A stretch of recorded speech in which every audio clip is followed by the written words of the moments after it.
गणेशाय नमः। श्री सरस्वतये नमः। श्री सद्गुरुदेव चरण कमलेभ्यो नमः नमः। ओम नमो भगवते वासुदेवाय। श्री राधा कृष्णाय नमो नमः। श्री रामचंद्र डोंगरे जी महाराज द्वारा रचित श्रीमद्भागवत रहस्य। दधीची ऋषि की अस्थियों से वज्र का निर्माण, देवताओं का वृत्रासुर से युद्ध और वृत्रासुर की भगवत स्तुति एवं भगवत प्राप्ति। परमात्मा ने देवों से कहा, यदि दधीची ऋषि की अस्थियों से वज्र बना सको तो उस वज्र से वृत्रासुर मारा जाएगा। साथ साथ भगवान ने देवों को उलाना भी दिया कि तुम मुझे प्रसन्न करके भक्ति जैसे श्रेष्ठ वरदान मांगने की बजाय तुमने एक तुच्छ वस्तु की मांग की। प्रभु ने अपना दिव्य तेज वज्र में निहित किया। वृत्रासुर को मारने के लिए इंद्र वज्र लेकर युद्ध करने गया। त्रासदायक वृत्ति ही वृत्रासुर है। वृत्ति अंतर्मुख हो जाए तभी जीव का ईश्वर से मिलन हो सकता है। किसी भी अवस्था में ईश्वर से विभक्त मत हो। वृत्ति की बहिर्मुखता दुखद है, त्रासदायक है। यह तो देवों को भी त्रास देती है। मन को स्थिर रखना है तो आँखों को भी एक ही स्थान पर स्थिर करो। वृत्ति के बहिर्मुख होने पर कथा में या मंदिर में दर्शन करने में आनंद नहीं मिल पाता। बहिर्मुख वृत्ति को ज्ञान रूपी वज्र से नष्ट कर दो।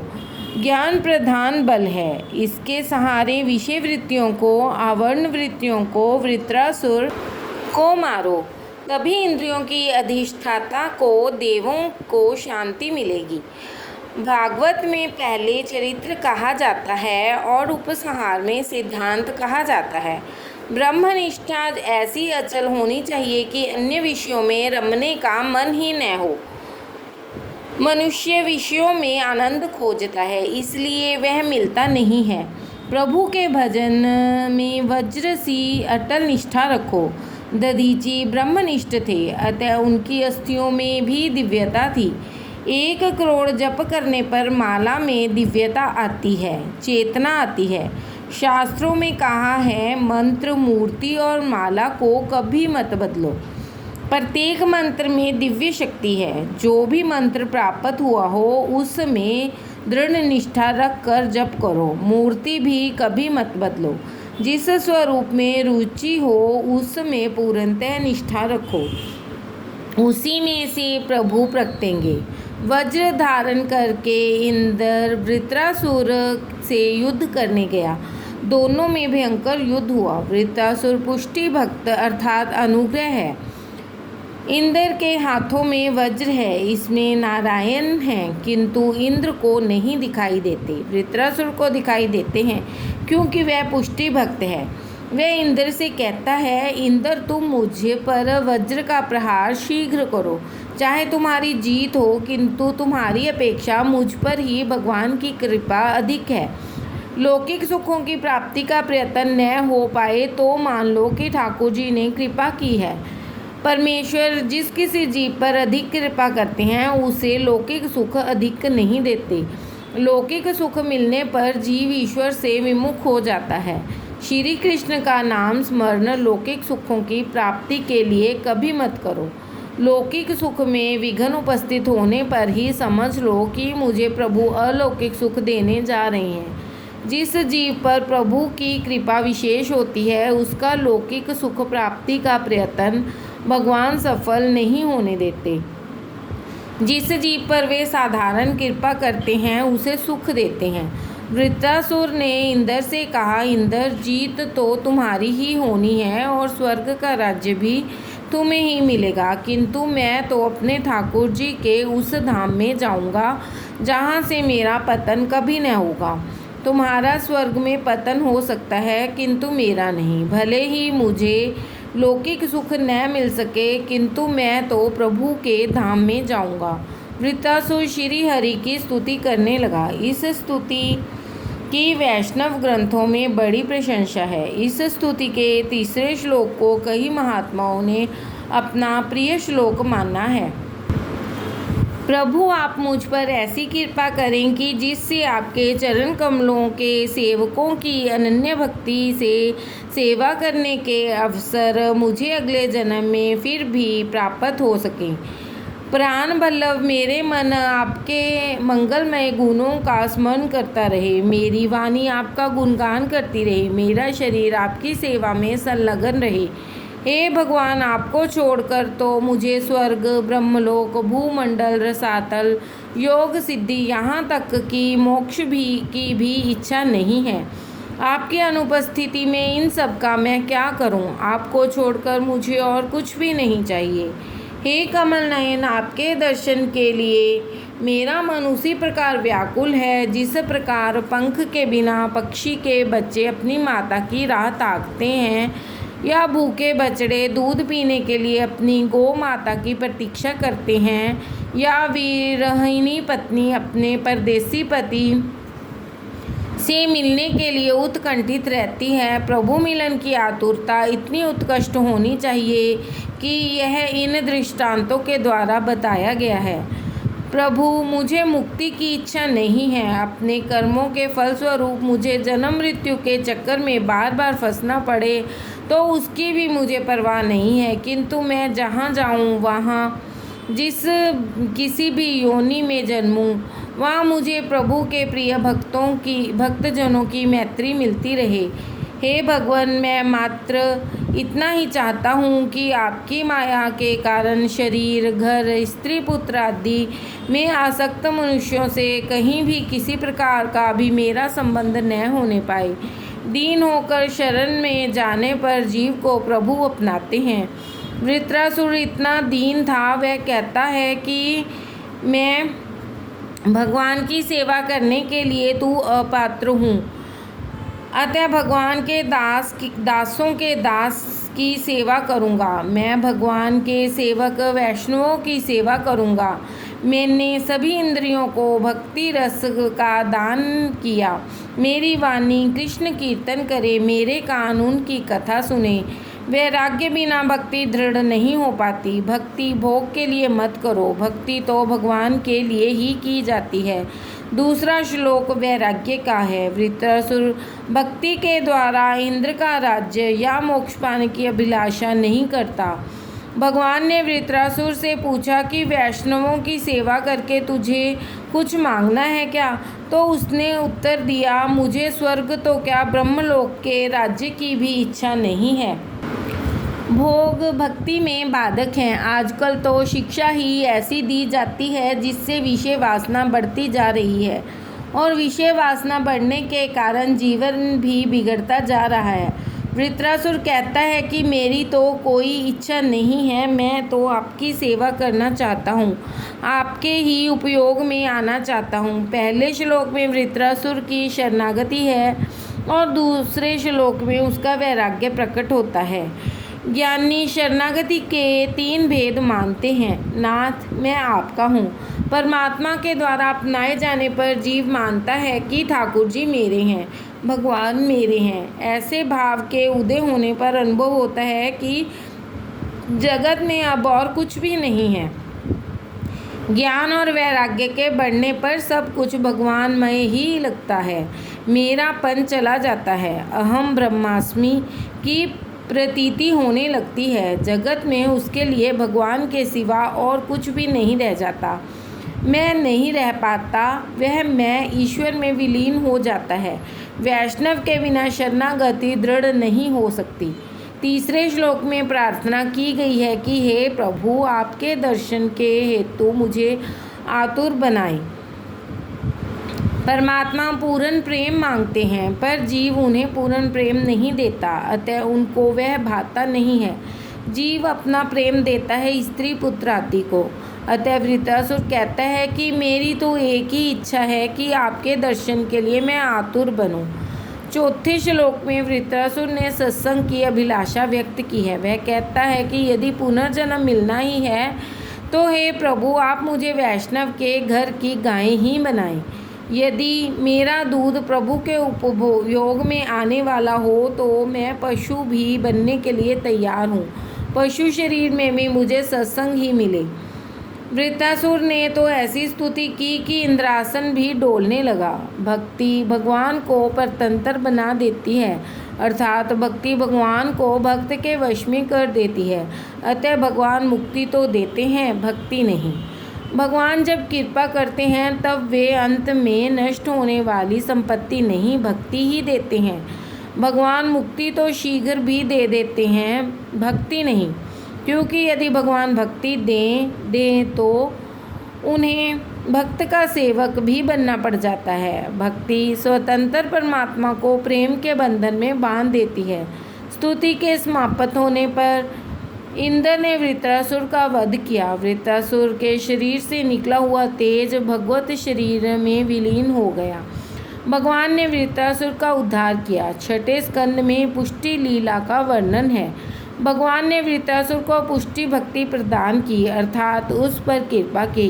परीक्षित ने पूछा, ऐसे महान भक्त होने पर भी वृत्रासुर को राक्षस योनि में जन्म क्यों लेना पड़ा? उसे ऐसी तीव्र हरि भक्ति कैसे प्राप्त हुई? उसका पूर्व वृत्तांत क्या है? राधे राधे। वृत्रासुर के पूर्व चरित्र और चित्रकेतु का वृत्तांत शुकदेव जी वर्णन करते हैं। राजन सुनो। वृत्रासुर अपने पूर्व जन्म में चित्रकेतु नामक राजा था। उसकी रानी का नाम था कृतद्युति। उसके संतान नहीं थे। यहाँ शब्दार्थ नहीं, लाक्षार्थ से काम लेना चाहिए। जो चित्र विचित्र कल्पनाएं किया करता है वही चित्रकेतु है। बुद्धि ही कृतद्युति है। मन अनेक विषयों का विचार करता है। उसी विषयाकार स्थिति में चित्रकेतु का जन्म होता है। मन में जमे हुए बाहर के चित्र ही भजन में विघ्न करता हो जाते हैं। एक बार राजा चित्रकेतु ने घर में अंगिरा ऋषि पधारे। राजा ने उनसे पुत्र मांगा। अंगिरा ऋषि ने राजा से कहा, पुत्र के माता पिता को भी तो शांति कहाँ है? तेरी कोई संतान नहीं है, यही अच्छा है। राजा के मन में संसार के कई चित्र जम गए थे, अतः उसने दुराग्रह किया। ऋषि की कृपा से उसके घर पुत्र का जन्म हुआ। राजा की और भी पत्नियां थीं। ईर्ष्यावश किसी भी माता ने उस बालक को विष दे दिया, अतः उसकी मृत्यु हो गई। यह देखकर चित्रकेतु और कृतद्युति रोने लगे। ऐसे शोक के समय वहां अंगिरा ऋषि के साथ नारद जी आए। पुत्र की मृत्यु पर राजा रानी को विलाप करते देखकर नारद जी ने उन्हें उपदेश दिया कि अब पुत्र के लिए रोना व्यर्थ है। अब तुम अपने लिए आंसू बहाओ। वह पुत्र जहाँ गया है वहाँ से वापस नहीं आएगा। राधे राधे। 4 प्रकार के पुत्र 4 प्रकार के बताए गए हैं। शत्रु पुत्र, पूर्व जन्म का कोई वैरी ही संताने के लिए पुत्र रूप में आता है। ऋणानुबंधी, पूर्व जन्म का ऋणदाता अपना बकाया वसूल करने के लिए पुत्र रूप में आता है। उदासीन पुत्र, जब तक वह अविवाहित होता है तब तक वह माता पिता के साथ रहता है। माता पिता से न कुछ लेता है और न उन्हें कुछ देता है। ऐसा पुत्र विवाहित होने पर माता पिता से पृथक हो जाता है। माता पिता की यह इच्छा रहती है कि पुत्र का विवाह होने पर उसके 4 हाथ होंगे और उनकी सेवा होगी, पर यह सोचते समय वह यह भूल जाता है कि 4 हाथ होने के साथ साथ 4 पग भी तो हो जाते हैं। विवाह के बाद मनुष्य अधिकतर पशुवत जीवन ही जीता है। सेवक पुत्र, पूर्व जन्म में किसी ने सेवा पाई होगी, अतः वह इस जन्म में सेवा करने हेतु पुत्र रूप से सेवा करता है। हम किसी की सेवा न करें पर दूसरे लोग हमारी सेवा अवश्य करें, ऐसी आशा करना निरर्थक है। स्कंद पुराण में पुंडलीक का चरित्र है। पुत्र को माता पिता की सेवा किस प्रकार करनी चाहिए, इसका यह उत्तम दृष्टांत है। पुंडलीक के दर्शन करने के लिए भगवान स्वयं पधारे थे। वह भगवान के दर्शन करने के लिए नहीं गया था। पुंडलीक माता पिता की हमेशा सेवा करता था। वह माता पिता को ही सर्वस्व समझता था। माता पिता की ऐसी सेवा से भगवान प्रसन्न होकर दर्शन दिए। जब भगवान द्वार पर आए तब पुंडलीक माता पिता की सेवा में लीन था। वह तो बेचारा गरीब था, उसकी एक छोटी सी कुटिया थी, अंदर बैठने के लिए स्थान तक न था। भगवान बाहर ही खड़े खड़े पुंडलीक की प्रतीक्षा करने लगे। माता पिता की सेवा में व्यस्त पुंडलीक ने भगवान से कहा, माता पिता की सेवा के फलस्वरूप आप मुझे मिले हैं, अतः मुझे उनकी सेवा प्रथम करनी है। और उसने एक ईंट फेंकते हुए भगवान से कहा कि मैं जब तक माता पिता की सेवा पूरी न कर लूँ तब तक आप इसी पर खड़े रहिए। भगवान साक्षात प्रकट हुए, फिर भी पुंडलीक ने माता पिता की सेवा का कार्य अधूरा न छोड़ा। भगवान ईंट पर खड़े रहे। ईंट से बींट बना और उसका नाम पड़ा विठोबा। खड़े खड़े भगवान थक गए तो उन्होंने एक हाथ अपनी कटी पर रख लिया। आज भी पंढरपुर में वे ऐसी ही मुद्रा में खड़े हुए हैं। पुंडलीक ने उन्हें जिस तरह खड़े रहने को कहा था वैसे ही वे आज भी खड़े हुए हैं। कटी पर हाथ रखकर वे बताते हैं कि मेरे पास आने वाले के लिए, मेरा आसरा लेने वाले के लिए संसार मात्र इतना कटी तक की ऊंचाई जितना गहरा है। भगवान पांडुरंग की स्तुति का स्तोत्र शंकराचार्य ने इस प्रकार किया है, किंतु किसके लिए? जो भगवान का बन जाए उसके लिए।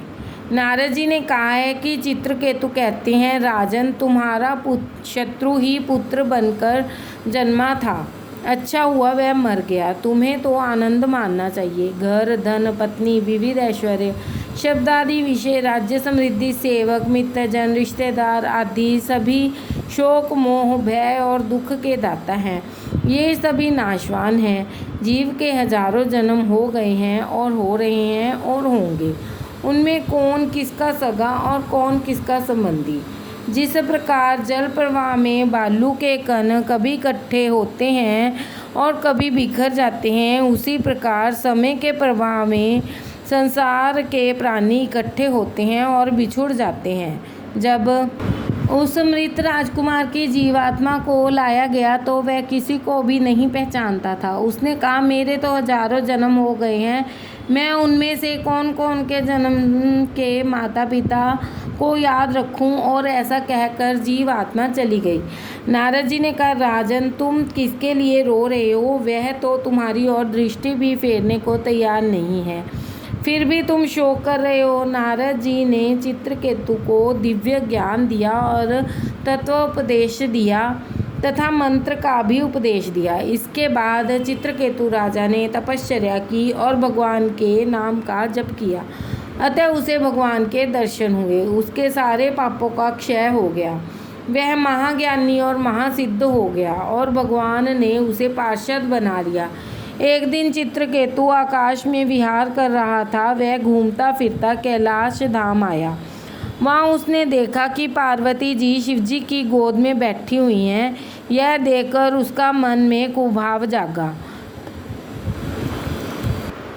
विषय वासना में से चित्रकेतु का जन्म होता है। प्रत्येक स्त्री पुरुष को नर नारायण के रूप देखने पर वासना उत्पन्न नहीं होगी। चित्रकेतु ने सांसारिक भाव से शिव पार्वती को देखा। इस चरित्र से स्पष्ट होता है कि बिना ज्ञान की भक्ति व्यर्थ है। मात्र सगुण से, साक्षात्कार से मन शुद्ध नहीं होता। साक्षात्कार से मन की चंचलता नष्ट नहीं हो पाती। सगुण और निर्गुण भक्ति के होने पर ही जीव शिव बन सकता है। शिव पार्वती के इस प्रकार बैठने का एक कारण था। एक बार कामदेव ने फिर शिव से युद्ध करना चाहा। शिवजी ने कहा कि मैंने एक बार तो तुझे जला दिया है। तो कामदेव ने कहा कि समाधि में बैठकर जलाना कोई बड़ी बात नहीं है। समाधि की अवस्था में तो कोई भी जीव मुझे जला सकता है। मेरे मन में एक छोटी सी आकांक्षा अभी शेष है। आप पार्वती जी को आलिंगनबद्ध कीजिए, मैं उसी समय आप पर बाण चलाऊंगा। यदि आप उस समय भी निर्विकार रह गए तो मैं मान जाऊंगा कि आप महादेव हैं। शिवजी तैयार हो गए। पार्वती को आलिंगनबद्ध करके वे अर्धनारेश्वर नटेश्वर बन गए।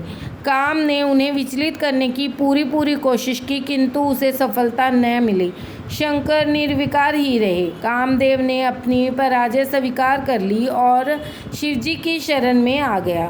चित्रकेतु उन सारी बातों से अनजान था, अतः वह शिवजी की निंदा करते हुए बोला। भरी सभा में ये अपनी पत्नी को आलिंगन में गोद में लेकर बिठाकर बैठे थे। उन्हें कोई लाज भी नहीं आती है क्या? शिव पार्वती तो निर्विकार थे, किंतु उन्हें देखने वाले की आंखों में विकार था। किसी को लौकिक भाव से देखोगे तो मन में विकार उत्पन्न होगा और विकृत चित्र मन में उभरेंगे। इस प्रकार लौकिक भाव से देखने के कारण चित्रकेतु का पतन हुआ।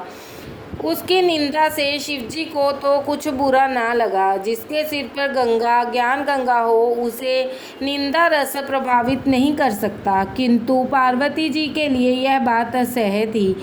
उन्होंने चित्रकेतु को श्राप दिया, उद्वत तेरा अब असुर योनि में जन्म होगा। चित्रकेतु पार्वती माता से क्षमा याचना करने लगा तो देवी ने कहा, दूसरे जन्म में तुझे अनन्य भक्ति प्राप्त होगी और तेरा उद्धार होगा। पार्वती के श्राप के कारण चित्रकेतु का वृत्रासुर के रूप में जन्म हुआ। मन में चित्रकेतु यदि शुभ कल्पना करे कि जिस प्रकार चित्रकेतु ने वृत्रासुर रूप में की थी, तो अंत में सुखी हो सकता है और दुष्ट कल्पना करने पर दुखी होता है। नारद जी और अंगिरा जी जैसे संतों के समागम से मन बुद्धि ऊर्ध्वगामी बनते हैं। मन में विषयों के चित्र न उभरे और सात्विक भाव जागे, इसके लिए लक्ष्मी नारायण का सतत पूजन करो। विष्णु सत्वगुण के अधिपति देव हैं। उनकी सेवा करने से मन में सात्विक भाव की जागृति होती है। विषयों के चित्र अंदर होते हैं, आंख मूंद कर बैठोगे तो वे बाहर आएंगे। इन चित्रों को मिटाने के लिए लक्ष्मी नारायण की सेवा करना आवश्यक है। राधे राधे। अदिति और दीति की संतानों तथा मरुदगणों की उत्पत्ति और पुंसवन व्रत। दीति के दोनों पुत्रों की मृत्यु हो गई। दीति ने इंद्र को मारने के लिए व्रत किया। कश्यप ऋषि ने इंद्र को मारने वाला पुत्र उत्पन्न हो, इस हेतु दीति को 1 वर्ष का व्रत बताया। उसका नाम था पुंसवन व्रत। चंचल मन को ईश्वर में स्थिर करने का साधन ही व्रत है। व्रत से मन की चंचलता घटती जाती है और ईश्वर में स्थिरता बढ़ती जाती है।